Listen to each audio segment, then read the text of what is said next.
कहानी की शुरुआत में हम देखते हैं कि नासा के एक स्पेस कैप्सूल की क्रैश लैंडिंग हुई। उसके अंदर एस्ट्रोनॉट सैम मौजूद थी। रेस्क्यू टीम ने उसे तुरंत बाहर निकाल कर एक बोट पर बैठाया और हॉस्पिटल ले गए। थोड़ी देर बाद जब सैम होश में आई तो उसे बहुत चक्कर आ रहे थे। उसने आसपास देखा तो एक पेन हवा में तैरता हुआ दिखाई दिया। जब उसने उसे छूने की कोशिश की तो कुछ लोग अचानक कमरे में आ गए और जब उसने दोबारा पेन को देखा तो वो ट्रे पर पड़ा था। फिर अचानक ही उसे उल्टी आने लगी। डॉक्टर ने समझाया कि तुम्हारी जैसी हालत है उसमें वहम हो जाता है, बहुत नॉर्मल है। उन्होंने सैम से कुछ सवाल किए ताकि उसकी मानसिक हालत को समझा जा सके। जब सैम ने पेन के बारे में बताया तो डॉक्टर्स कहने लगे कि इतने समय से तुम बिना ग्रेविटी के जी रही थी, चीजों को तैरता देखने की तुम्हें आदत हो गई है, इतनी चिंता मत करो। उसका हाथ थोड़ा सूजा हुआ था पर टूटा नहीं था, शायद लैंडिंग के समय चोट लग गई होगी। उन्होंने सैम से पूछा कि हुआ क्या था। सैम ने बताया कि मिशन कंट्रोल ने मुझे एक स्पेसिफिक लोकेशन बताई थी और सब कुछ सही चल रहा था, पर फिर शायद मेरा स्पेस कैप्सूल किसी चीज से टकरा गया और फिर तेजी से नीचे गिरते वक्त मैं बेहोश हो गई। डॉक्टर्स ने कहा कि किसी चीज ने कैप्सूल को छेद दिया था। तुम्हारा हेलमेट भी टूटा हुआ था, शायद अंतरिक्ष में तैर रहा मीटियोर का कोई टुकड़ा होगा। उन्होंने उसके सूट के पार्टिकल्स को जांच करने के लिए भेजा था। बाद में सैम से उसका पति मार्क और बेटी इजी मिलने आए, लेकिन क्वारंटाइन की वजह से वो सिर्फ शीशे के पीछे से ही बात कर पाई। उसके पिता विलियम भी वहां आए। उसे बताया गया कि सरकार भी नासा के साथ साथ इन्वेस्टिगेशन करेगी, क्योंकि जैसे ही तुम्हारा स्पेस कैप्सूल धरती में एंटर हुआ कुछ बहुत ही अजीब सी फ्रीक्वेंसी मिली थी। सरकार ने सैम के लिए एक खास घर का इंतजाम किया जहां वो न्यूज रिपोर्टर्स से दूर रहकर आराम से ठीक हो सके। डॉक्टर मिशेल सैम को वहां ले गई और घर दिखाया। उसने बताया कि सरकार ने 1950 में इस जगह को वेपन टेस्टिंग के लिए खरीदा था और अब इसका इस्तेमाल कुछ जरूरी लोगों को ठहराने के लिए किया जाता है। बाहर एक टेलीस्कोप भी लगाया गया था ताकि सैम अंतरिक्ष को मिस न करे। जब सैम ने टेलीस्कोप का इस्तेमाल करना चाहा तो एक तेज आवाज हुई और उसके सर में दर्द होने लगा। साथ ही उसे कुछ अजीब तस्वीरें दिखने लगी। मिशेल ने उसे संभाला और कहा कि ये सब कुछ आम है। उसने सैम से कहा कि अगर नाक से थोड़ा बहुत खून आए, अजीबोगरीब चीजें तैरती हुई दिखें तो ज्यादा ध्यान मत देना, तुम्हें ठीक होने में थोड़ा समय लगेगा, थोड़ा आराम करो। 2 महीने बाद तुम्हारा टेस्ट होगा, उसके बाद ही अगला मिशन मिलेगा। हर रोज डॉक्टर्स उसे सुबह सुबह चेक करने आते थे।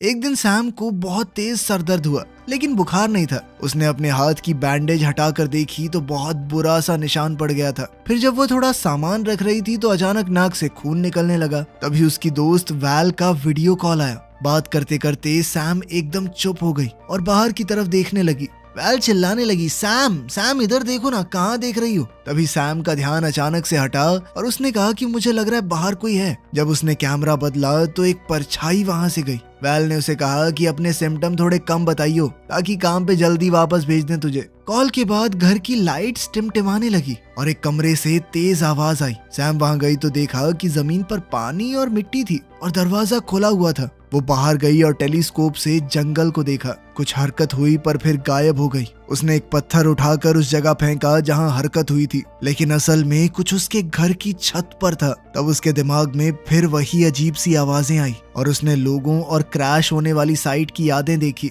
अगली सुबह जब सैम उठी तो उसने देखा कि उसके हाथ पर बैंडेज नहीं थी और निशान और ज्यादा बढ़ गया था। जब वो ब्रेकफास्ट बना रही थी तो उसने देखा कि एक अंडा हवा में तैर रहा है। जब उसने छुआ तो अंडा हिलने लगा, पर जब उसने छोड़ भी दिया तो भी अंडा हवा में ही था। पर जैसे ही डॉक्टर्स आए उसका ध्यान भटका, अचानक से अंडा गिरकर टूट गया, यानी वो हवा में तो था। डॉक्टर्स ने फिर से उस पर कई टेस्ट किए। एक्सरसाइज के दौरान उसके पैर में झटका लगा, लेकिन उसने कहा नहीं नहीं ठीक है, सब कुछ नहीं हुआ। टेस्ट के बाद सैम थक गई और उसने थोड़ी आइसिंग की। मिशेल ने कहा कि टेस्ट थोड़े मुश्किल हैं लेकिन नासा के लिए जरूरी हैं। उसने पूछा कि कोई सिम्टम तो नहीं है, पर सैम ने अपनी दोस्त के कहे मुताबिक झूठ बोल दिया कि सब कुछ सही है। डॉक्टर्स के जाने के बाद सैम ने मार्क को कॉल किया। उसने कहा कि जब मैं पूरी तरह ठीक हो जाऊंगी ना तो फिर फैमिली ट्रिप पे चलेंगे तीनों। इसके लिए मार्क ने मना कर दिया। उसने कहा कि इजी बिना बात कंफ्यूज हो जाएगी, उसे लगेगा कि हम साथ हैं, सब कुछ सही है। फिर जब डाइवोर्स लेंगे तो झटका लगेगा उसे। ये सुनकर सैम को बुरा लगा।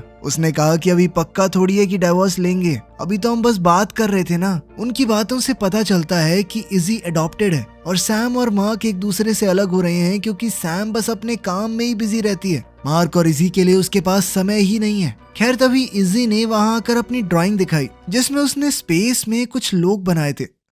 बाद में सैम को जंगल में घूमते हुए फिर वही तेज आवाज सुनाई दी। उसे ऐसे नजारे दिखने लगे कि कुछ लोग उसे ढूंढते हुए आ रहे हैं। जब सब कुछ शांत हुआ तो उसे जमीन के नीचे एक तार मिली। वो उसके साथ साथ चलती गई तो एक पत्थर तक पहुंची। जब उसने पत्थर को उठाया तो समझ आया कि वो नकली है। उसके अंदर एक कैमरा लगा हुआ था। वो और तारों को फॉलो करने लगी तो बहुत सारे कैमरे थे। ये सब देखकर वो थोड़ा घबरा गई और वापस जाने लगी, लेकिन फिर अचानक उसका पैर अटक गया और वो नीचे गिर पड़ी। फिर सैम अपने बेड पर होश में आई। उसके सर में दर्द हो रहा था, बालों पर खून लगा हुआ था। तभी उसने देखा कि बाहर कोई है। जल्द ही एक आदमी उसके कमरे में आया। उसने कहा कि उन्होंने सैम को बाहर जख्मी हालत में पाया तो उठाकर अंदर ले आए। सैम ने उससे पूछा, तुम हो कौन? तभी पीछे से सैम के पिता विलियम वहां आए। उन्होंने सैम को बताया कि जब मैंने घर को खाली देखा तो सर्च टीम को भेज दिया था। साथ ही उसने सैम को डांटा कि तुम आराम नहीं कर सकती। सैम ने कैमरास के बारे में पूछा तो विलियम ने बताया कि नासा को घर की सारी डिटेल नहीं बताई मैंने। इस घर में जगह जगह पर खुफिया कैमरे हैं। फिर उसने सैम को एक छुपा हुआ कमरा दिखाया जिसका रास्ता फर्नीचर के पीछे से जाता था। नीचे एक बहुत बड़ा एरिया है जहां बहुत जरूरी लोगों को छुपाया जाता है। विलियम ने कंप्यूटर को ऑन किया तो सारे कैमरास की फुटेज स्क्रीन पर दिखने लगी।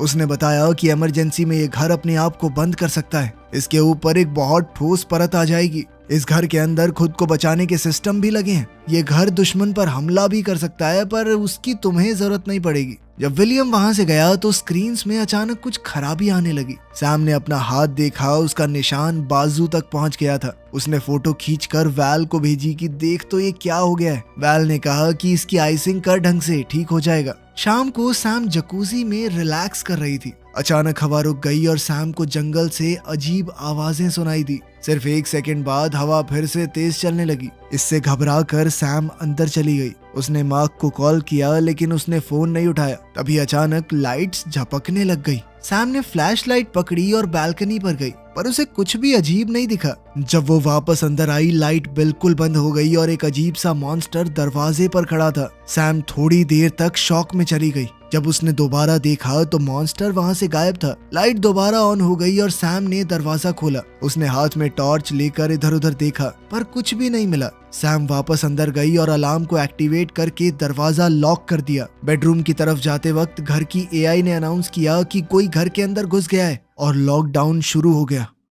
मेटल पैनल्स ऊपर उठकर सारे दरवाजे और खिड़कियों को बंद करने लगी और अब सैम अंदर ही लॉक हो गई। उसने तुरंत अपने फोन से कॉल करने की कोशिश की, पर फोन में टावर नहीं आ रहे थे। फिर वही तीखी चीखने की आवाज उसके कानों को दुखाने लगी। सैम ने पीछे से आवाज सुनने पर मुड़कर देखा, पर वहाँ कुछ भी नहीं था। पास के कमरे से दहाड़ने की आवाज आई और सैम डरी हुई नीचे की तरफ भाग गई। वो क्रीचर बड़ी तेजी से उसकी तरफ बढ़ रहा था। आवाजें भी बढ़ने लगी तो सैम लाइट के स्विचेस के पास गई और सारे बटन दबा दिए, पर कुछ नहीं हुआ। बाहर निकलने के दरवाजे भी नहीं खुले। तभी कमरे के दरवाजे का हैंडल हिलने लगा, पर जैसे ही सैम ने फ्लैश लाइट ऊपर डाली वो रुक गया। कुछ देर बाद सैम ने दरवाजा खोला और बाहर चेक करने लगी और खिड़की के पास रखा एक पौधा हिलने लगा। सैम ने अब तो डर कर वो टॉर्च भी गिरा दी। उसने हड़बड़ाकर जल्दी से टॉर्च वापस उठाई और प्लांट को देखा। तभी एक अजीब से हाथ ने शीशे को छुआ और सैम चीख पड़ी। वो नीचे भाग गई और अपने पिता के दिखाए हुए बंकर एरिया में चली गई। अब वो कैमरास की मदद से बाहर देखने लगी।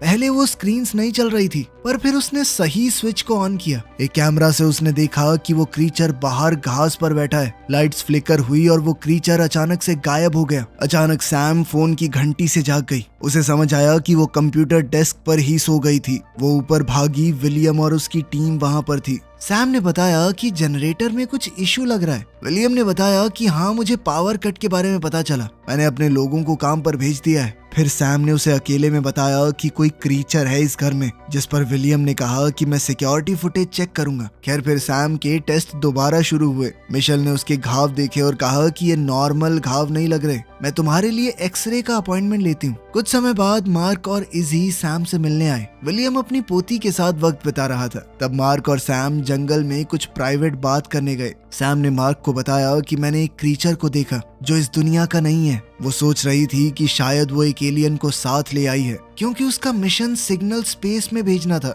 मार्क कुछ बोलने ही वाला था पर इजी आ गई। फिर विलियम और सैम कैमरास को चेक करने गए। जिस वक्त पर सैम ने मॉन्स्टर को देखा था कैमरास वहाँ ग्लिच करने लगे, लेकिन घास पर कोई मॉन्स्टर नहीं था। विलियम ने कहा कि बेटा तुम ज्यादा सोच रही हो, तुम्हें आराम की जरूरत है, आराम करो। विलियम ऊपर चला गया तो सैम ने कंप्यूटर से पूरा घर स्कैन करवाया। कंप्यूटर ने 9 लोगों को डिटेक्ट किया जो परिवार और विलियम के लोग थे। कुछ देर बाद इजी, मार्क और सैम जंगल में वॉक करने गए। मार्क और सैम बातचीत कर ही रहे थे कि तभी उन्हें एक अजीब सी आवाज सुनाई दी और इजी अचानक से गायब हो गई। वो लोग इजी को ढूंढने लगे, तभी अचानक इजी उनके पीछे से आ गई। उसके हाथ में एक मरा हुआ कीड़ा था। जंगल की सभी झाड़ियों में कीड़े तीखी आवाज करने लगे। एक कीड़ा पेड़ से टकरा गया। इस सब से थोड़ा डर कर वो लोग घर की तरफ भागे। अब जंगल से हजारों कीड़े बाहर निकल आए। परिवार घर में छुप गया और खिड़कियों पर सब कीड़े चिपक गए। रोशनी पूरी तरह ढक दी गई।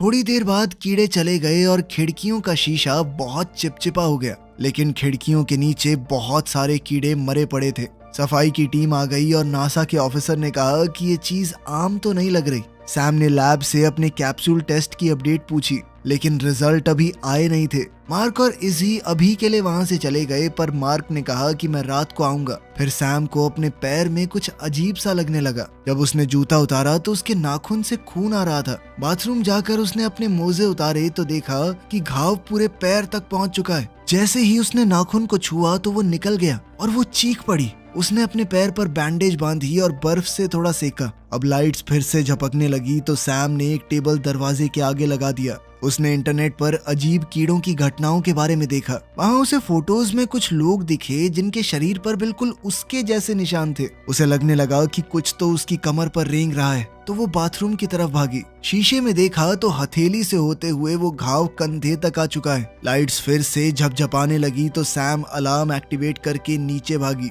अजीब सी आवाजें हर जगह सुनाई दे रही थी। तभी मार्क का कॉल आया। उसने कहा कि वो आ रहा है। सैम ने पूछा कि क्या वो एक अच्छी माँ है। ये सुनकर मार्क थोड़ा कंफ्यूज हो गया। Lights bar bar on off हो रही थी और एआई ने कहा कि लॉकडाउन शुरू हो गया है। सैम ने मार्क को बताया कि घर के अंदर कुछ है। आवाजें और पास आने लगी। सैम बंकर की तरफ जा ही रही थी कि तभी उसकी कमर में बहुत तेज दर्द होने लगी और वो दर्द से करहा कर गिर पड़ी। वो सीढ़ियों से गिरती हुई नीचे तक पहुंच गई। उसके हाथ में चिपचिपी जेल जैसी कोई चीज लग गई। उसने देखा कि उसका फोन भी टूट गया है। ऊपर से आवाजें आ रही थी तो सैम कंप्यूटर के पास गई। कंप्यूटर स्कैन ने बताया कि घर में उसके अलावा एक आदमी और है। कैमरास में गड़बड़ होने लगी और वो मॉन्स्टर घर के अंदर दिखा। सैम ने स्क्रीन्स बंद कर दी। कंप्यूटर ने दोबारा स्कैन किया और बताया कि ऊपर वाले फ्लोर पर 2 लोग हैं। सैम ने और बटन्स दबाए और सीलिंग से धुआं निकलने लगा। वो किचन की तरफ गई और फिर आवाजें वहीं आ गई। वो डर के मारे फर्नीचर के नीचे छुप गई और ओवन की परछाई में मॉन्स्टर को देखा। मॉन्स्टर ने सैम को नहीं देखा और वहां से चला गया। जब वो दरवाजे की तरफ भागी तो दूसरा मॉन्स्टर आ गया और उसे दोबारा से छुपना पड़ा। मॉन्स्टर जैसे ही गया तो सैम दरवाजे से भाग गई। सैम बाथरूम में छुप गई और फर्नीचर से दरवाजा रोककर बंद कर दिया। उसका घायल हाथ दर्द करने लगा। उसने बैंडेज उतारा तो उसकी स्किन पर अजीब सा कुछ लगा था। वहीं वो मॉन्स्टर्स दरवाजा तोड़ने की कोशिश कर रहे थे। इसके बाद सैम शावर एरिया में छुप गई। तभी उसकी नजर एक वेंट पर पड़ी। उसने तुरंत लात मारकर पैनल खोल दिया और अब वो उस वेंट के अंदर घुस गई। बाहर मार्क और इजी घर के पास पहुंचे। उन्होंने देखा कि बिल्डिंग लॉकडाउन में है। मार्क ने सैम को कॉल करने की कोशिश की पर कॉल नहीं लगा। इसीलिए वो उतरकर गाड़ी से बाहर आया और चेक करने गया। इजी ने आसपास कुछ देखा और वो अपने आप भागकर बाहर आई। मार्क उसके पीछे गया और उसने देखा कि इजी जंगल में दूर एक लाइट की तरफ उंगली दिखा रही है। उधर सैम वेंट से होती हुई वापस कॉरिडोर में आ गई और जल्दी से सीढ़ियां चढ़ने लगी, पर एक मॉन्स्टर ने उसका पैर पकड़ लिया और वो गिर गई। थोड़ी लड़ाई के बाद सैम ने उस मॉन्स्टर का पंजा लात मारकर हटा दिया और फिर जल्दी से वहां से भागी। सैम दीवारों के बीच से एक और जगह में छुपकर चली गई। उसके शरीर पर वो निशान तेजी से चमकने लगे। कुछ देर बाद उसे एक सीढ़ी मिली और वो उस हैच से निकलकर जंगल में आ गई। जब वो पेड़ों के बीच भाग रही थी तो उसके पूरे शरीर पर मौजूद निशान चमकने लगे। दुनिया भर की खतरनाक आवाजें सुनाई दे रही थी, लेकिन उसे अपने परिवार की आवाज नहीं सुनाई दी जो उसे ढूंढ रहे थे। रोड के पास ही विलियम अपनी पूरी टीम और हथियारों के साथ आ गया। उसने उन्हें याद दिलाया कि वो लोग एक इंटेलिजेंट चीज का सामना कर रहे हैं। उसने कैमरास पर सब देख लिया था और अपनी टीम को समझाया कि ये जो भी जीव है ये जानवर नहीं है कोई, वो जीव बहुत समझदार हो सकता है। अब फौजियों ने घर का बाकी हिस्सा चेक किया और विलियम बंकर तक गया जहां उसने सब कुछ बिखरा हुआ देखा। जंगल में सैम जमीन पर गिर गई और मॉन्स्टर्स की आवाजें और करीब आई तो सैम उनसे अपनी जान की भीख मांगने लगी कि प्लीज मुझे छोड़ दो। अचानक एक क्रीचर ने उसके मुंह को हल्के से ऊपर उठाया और उसकी तरफ प्यार भरी नजरों से देखा। उस जीव ने अपनी भाषा में पूछा कि क्या तुम मुझे समझ सकती हो। सैम ये सुनकर हैरान हो गई क्योंकि वो हर एक शब्द को समझ पा रही थी। उस जैसे ही और क्रीचर्स आ गए। पहला क्रीचर बोला कि उन्होंने सैम को बहुत याद किया। सैम ने पूछा कि तुम हो कौन? क्रीचर ने कहा कि हम तुम्हारा परिवार हैं। इससे सैम बहुत कंफ्यूज हो गई तो उस जीव ने अपना माथा सैम के माथे पर रखा और कहा कि याद करो। अब सैम को पहले वाले विजन्स क्लियर याद आए। पता चला कि सैम खुद एक एलियन है और उसका परिवार बहुत साल पहले धरती पर क्रैश हुआ था। विलियम की टीम ने उन्हें पकड़ने की कोशिश की थी तो एलियंस भाग गए। इसी भागदौड़ में सैम अपने परिवार से अलग हो गई तो उसने एक डिवाइस का इस्तेमाल करके अपने शरीर को बदल दिया, इंसानी रूप ले लिया। जब विलियम ने उसे ढूंढा तो वो बिल्कुल एक छोटी सी बच्ची जैसी लगी। जब विलियम को इस छोटी बच्ची का कोई माँ बाप नहीं मिला तो उसे गोद ले लिया। उसके एलियन परिवार ने कभी उसे ढूंढना बंद नहीं किया। उन्हें पता था कि ये नकली रूप कुछ साल बाद खत्म हो जाएगा और वही लोग उसके कैप्सूल को छेड़ने आए थे।